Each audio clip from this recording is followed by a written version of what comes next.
June 3. Tapos, bukod pa doon, pinapunta kami sa MOA, kaming magkasawa, pinakain kami sa masasarap na pagkain. At pagkatapos doon, kinuha ang aking ID.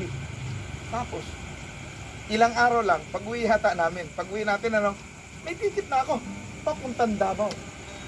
Kaya, ibig sabihin po, ganong kabuti ang Diyos. Nauna yung Davao, pero naunang nabook yung Puerto Princesa, pero yung biyahe, nauna yung Davao, sumunod ang Puerto Princesa, magkasunod.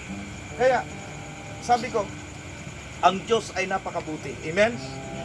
At sulit na sulit naman sa aming pinuntahan dahil, siyempre, nakasama ko mama ko at mga kapatid ko sa Davao, nakarating pa ko na Agusan. No? Kaya, mga kapatid, napakabuti ng Diyos. Pagdating namin ng Puerto Princesa, talaga namang napakalawak pala ng lugar na yun. Ang dami pala nakakulong dyan sa Iwangi. No? Nandiyan palang Iwangi.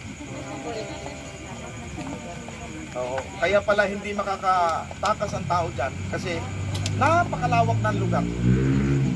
500 hectares ang kulungan. 500 hectares yung sa Iwangi. Oo.